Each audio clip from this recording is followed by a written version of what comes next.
오늘부터 우리가 시브리서를 함께 읽겠습니다. 우리가 시브리서 하면 가장 먼저 떠오르는 게 있죠.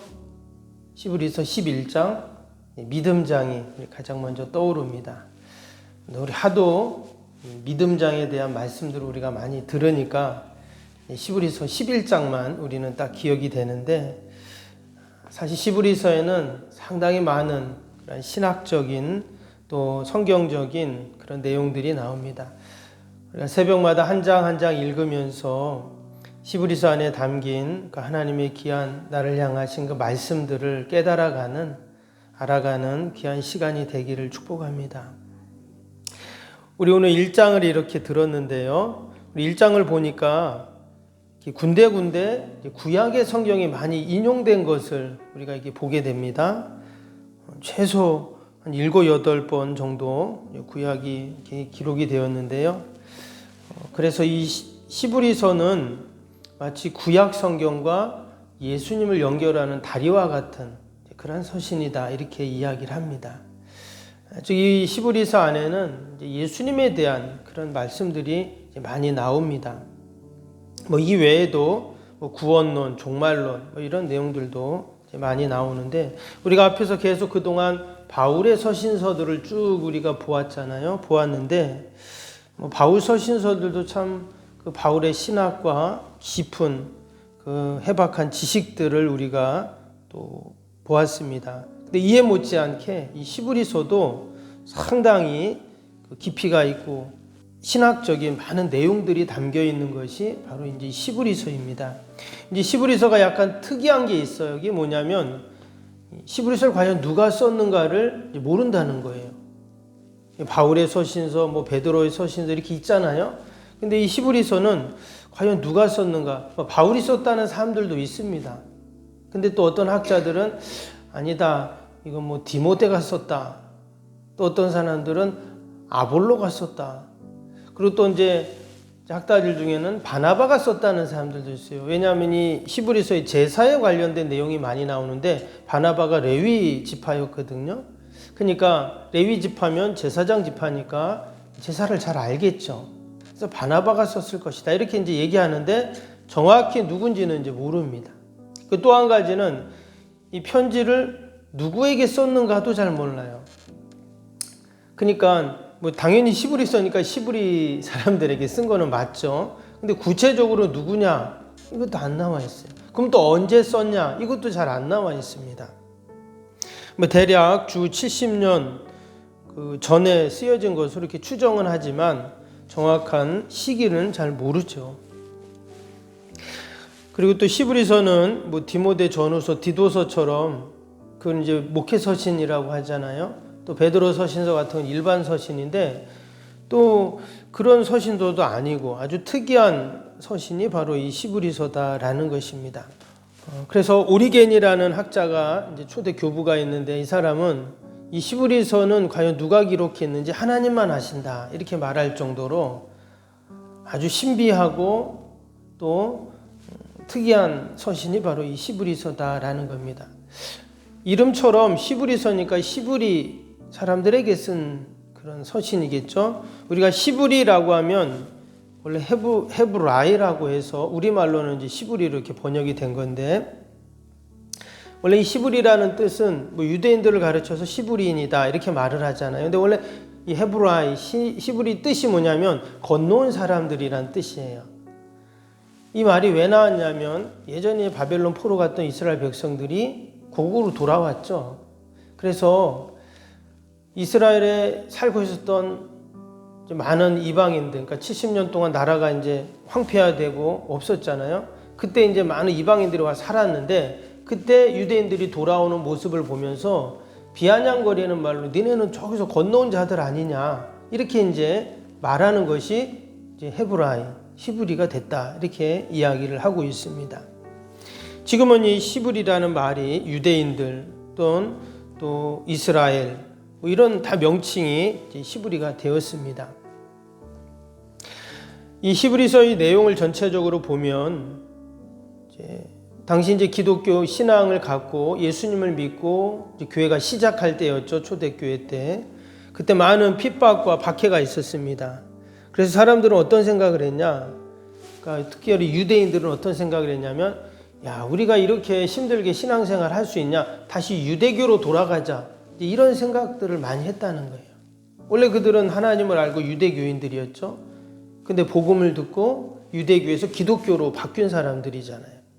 근데 이게 너무 신앙생활, 믿음생활이 힘드니까 옛날로 다시 돌아가면 좋겠다. 이런 사람들이 이제 막 생기는 거예요. 로마의 핍박, 또 교회에 많은 그런 거짓 교사들과 교회 혼란 이런 것들을 보면서 힘든 거예요. 그런 히브리인들, 유대인들을 생각하면서 쓴 책이 바로 히브리서다. 그래서 이제 이 구약이 많이 나오는 겁니다. 이방인들, 헬라인 기독교인들은 구약을 모르죠. 근데 당연히 유대인들은 하나님 구약 말씀을 잘 압니다. 그래서 그 사람들을 위해서 이렇게 말씀을 하고 있습니다. 근데 결론부터 말씀드리면 이 히브리서의 결론은 뭐냐? 예수님이 누구신가를 말하기 위해서예요. 그래서 이제 구약에서부터 계속 그 이야기를 하는 겁니다. 우리가 지금 믿고 있고 또 우리가 의지하고 또 우리가 끝까지 붙잡아야 할 분은 누구시냐? 바로 예수님이시다. 그 예수님에 대해서 지금 계속 그래서 이야기를 하고 있는 것입니다. 우리가 이 히브리서를 읽으면서 예수님이 과연 누구신지 다시 한번 또 우리를 향하신 그 하나님의 깊은 사랑을 깨닫고 풍성한 은혜를 누리는 저와 여러분이 되시기를 축복합니다. 오늘 1장에서는 예수님이 누구신가를 얘기하면서 두 가지의 이야기를 합니다. 하나는 예수님은 선지자들보다 우월하신 분이다. 또 4절부터 나오는 내용을 보면 천사가 나와요. 그래서 당시 사람들은 천사를 어떻게 생각했는가? 하나님 다음에 천사 이렇게 생각할 정도로 천사에 대해서 아주 신비한 존재로 여겼는데 이 말씀을 쭉 보면 예수님은 천사보다 더 우월하신 분이다. 이런 얘기를 지금 이제 하고 있는 것이죠. 즉 구약의 대표는 선지자죠. 그리고 또 하나님 다음은 천사인데 선지자보다 천사보다 더 우월하신 분이니까 하나님과 동등되는 거죠. 그래서 예수님은 세상 누구와도 비교할 수 없는 분이시다라는 것을 지금 이야기를 하고 있습니다. 우리 1절, 2절 한번 다시 보겠습니다. 1절, 2절. 옛적에 선지자들을 통하여 여러 부분과 여러 모양으로 우리 조상들에게 말씀하신 하나님이 이 모든 날 마지막에는 아들을 통하여, 예수님이죠. 아들을 통하여 우리에게 말씀하셨으니 이 아들을 만유의 상속자로 세우시고 또 그로 말미암아 모든 세계를 지으셨느니라. 원래는 하나님이 누굴 통해서 말씀하십니까? 구약에 보니까 선지자들을 통해서 말씀을 하셨어요. 그렇죠? 수많은 선지자들이 나오죠. 그들을 통해서 하나님께서 이스라엘 백성들에게 말씀을 주시는데 여기 좀 1절, 2절에는 뭐라 그랬어요? 마지막 날에는 아들을 통해서, 그러니까 예수님을 통해서 우리에게 말씀을 하신다는 거예요. 어떤 말씀을 하시냐? 그분이 만유의 상속자가 되시고 모든 세계를 지으시고 또 그 하나님은 하나님의 영광의 강체시고 3절에 보세요. 본체의 형상이시고 만물을 붙드시고 죄를 정결케 하시는 일을 하시고 높으니 바로 하나님 우편에 함께 앉아 계신 분이시고 바로 예수님이 이런 분이시다라는 거예요. 우리에게 복음을 들려주시고 또 우리가 우리의 죄를 사해 주시고 우리가 의지하고 붙잡을 분 그분이 바로 하나님의 아들 예수님이시다 하면서 예수님에 대한 말씀들을 쭉 하고 있는 겁니다. 이전에 이스라엘 백성들은 선지자가 최고라고 생각을 했어요. 그래서 이제 복음서에도 보면 사람들이 나를 누구라 하느냐 예수님이 그랬잖아요. 더러는 엘리야, 더러는 예레미야. 이 말이 무슨 말이에요? 그 사람들이 최고라고 여기는 거예요. 그래서 예수님도 마치 엘리야 같은 그런 존재라고 사람들이 생각합니다. 이렇게 이제 얘기한다는 거죠. 근데 예수님은 선지자가 아니죠. 지금도 이슬람은 예수님을 선지자 중에 한 명 이렇게 이제 여깁니다. 근데 오늘 히브리서 보니까 예수님은 선지자하고 비교할 수 없는 그런 분이시죠. 만물을 만드신 분, 하나님 보좌 우편에 앉아 계신 분, 만물을 지금도 꽉 붙잡고 계신 분. 여러분, 그 주님이 지금도 저와 여러분과 또 우리의 가정과 또 우리 자녀들과 주님의 교회와 늘 함께 하시는 줄로 믿습니다.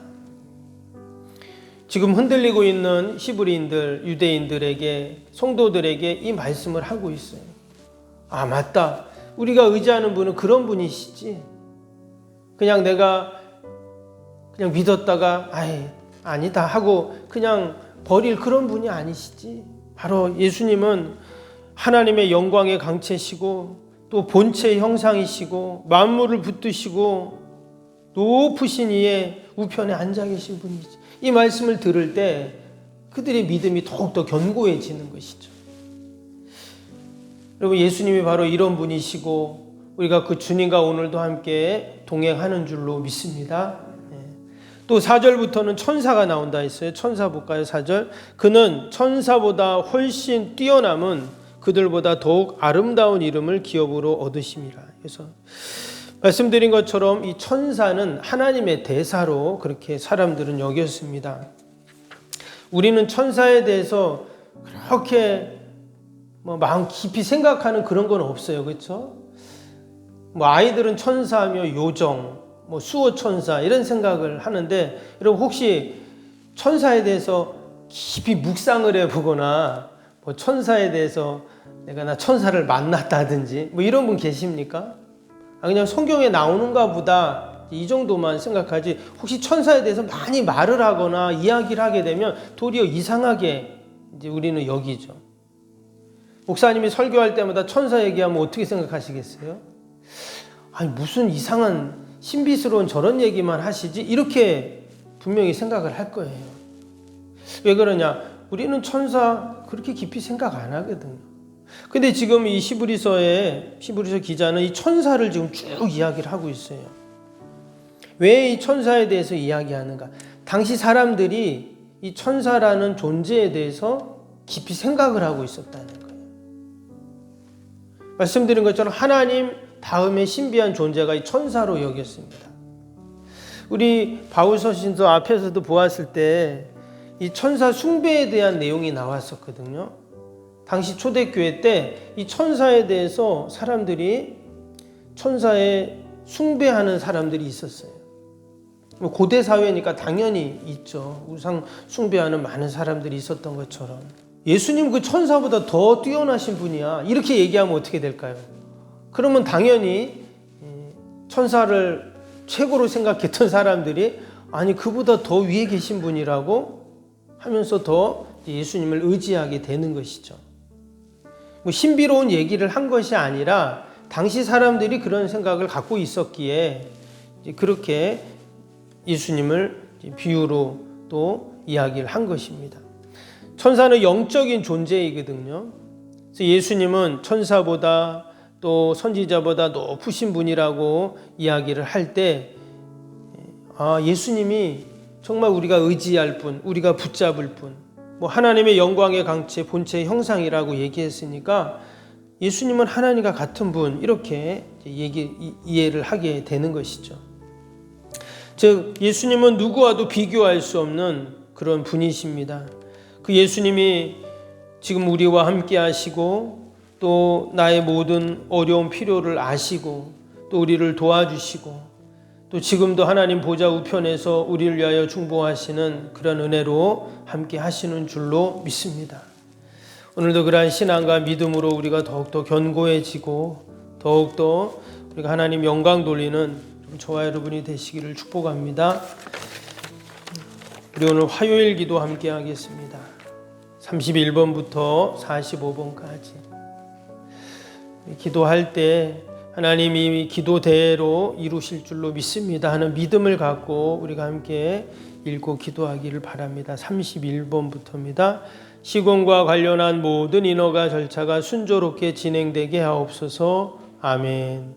건축위원과 설계 및 시공사 간의 원활한 소통이 이루어지게 하옵소서. 아멘.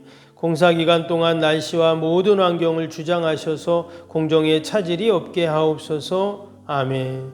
지역 주민들에게 불편함을 끼치지 않는 안전한 공법으로 건축되게 하옵소서. 아멘. 착공부터 완공에 이르기까지 지역사회와 긴밀한 우호관계를 유지하게 하옵소서. 아멘.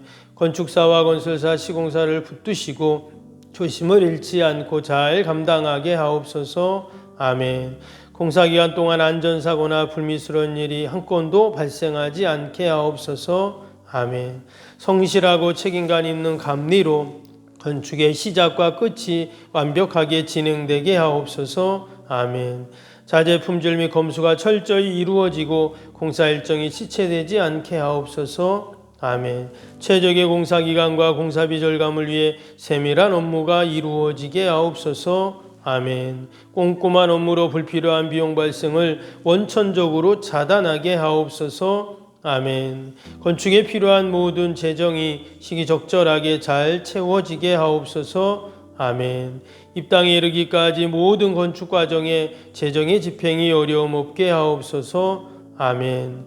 헌금을 약정하고 드리는 성도들에게 복을 주셔서 간증이 넘치게 하옵소서. 아멘. 건축을 위해 인한 교회 사역이 위축되지 않도록 풍성한 재정으로 채워 주옵소서. 아멘. 예수님의 이름으로 기도합니다. 아멘. 사랑과 은혜가 충만하신 하나님 아버지, 예수님은 과연 어떤 분이십니까? 선지자보다, 천사보다, 아니 세상의 어떤 것과도 비교할 수 없는 하나님의 영광의 광채시고 그 본체의 형상이신 줄로 믿습니다. 오늘도 우리가 주님과 동행하게 하시고 주님이 나와 함께 하심을 의심치 않고 늘 하나님 영광 돌리는 저희들이 되게 하여 주옵소서. 하나님 귀한 새벽에도 또 우리가 나라와 민족, 교회와 이웃, 또 우리 사랑하는 자녀들, 우리의 연약함들 다 하나님께 올려드리오니 하나님 도우시고 함께하여 주옵소서. 오늘도 우리의 가정과 또 우리 자녀들, 또 교회, 또 하나님 우리 요양원 하나님 꼭 지키시고 보호하시고 늘 하나님의 은혜가 머물게 하여 주옵소서. 하나님 특별히 오늘 사구역 대신방이 있습니다. 신방받는 구역 가정들마다 하나님 함께 하시고 묶이고 닫히고 막힌 모든 문제들이 해결되고 풀리는 놀라운 축복이 있게 하여 주옵소서. 하나님 오늘도 멀리 출타 있는 우리 성도들 또 우리 자녀들이 있습니다. 어디에 있든지 늘 하나님 도와주시고 함께하여 주옵소서. 특별히 우리의 다음 세대들 우리의 자녀들을 보살펴 주시고 아버지 우리 어린 생명들 지혜를 더하여 주시고 우리 청년들 믿음의 믿음을 더하여 주시어서 다 주님교회 기둥 같은 일꾼들이 되게 하여 주옵소서. 하나님 우리가 지금 사순절을 보내고 있습니다. 주님이 나를 위하여 그 십자가의 길을 가시는 이 귀한 절기 가운데 우리가 다시 한번 주님의 고난을 묵상하게 하시고 또 주님이 나를 향하신 그 사랑과 놀라운 구원의 역사들을 되새기는 복된 절기가 되게 하여 주옵소서. 그래서 영광스럽게 부활하신 주님을 만나는 주님의 부활이 나의 부활이 되는 은혜를 누리게 하여 주옵소서. 오늘 하루도 오직 하나님 영광 돌리는 복된 하루 되게 하여 주옵소서. 감사하며 예수님의 이름으로 기도하옵나이다. 아멘. 하늘에 계신 우리 아버지, 아버지의 이름을 거룩하게 하시며 아버지의 나라가 오게 하시며 아버지의 뜻이 하늘에서와 같이 땅에서도 이루어지게 하소서. 오늘 우리에게 일용할 양식을 주시고 우리가 우리에게 잘못한 사람을 용서하여 준 것 같이 우리 죄를 용서하여 주시고 우리를 시험에 빠지지 않게 하시고 악에서 구하소서. 나라와 권능과 영광이 영원히 아버지의 것입니다. 아멘.